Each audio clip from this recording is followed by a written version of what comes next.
Welcome back to another technical deep dive here in the debug zone. Today we're tackling a big question and breaking it down with insights from other users. Hopefully this clears up some misconceptions and helps you get the answer you need. So buckle up, stay a little curious, and let's jump right in.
And that's a wrap.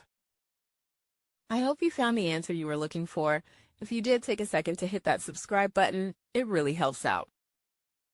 And let me know in the comments which solution worked best for you. See you next time in the debug zone.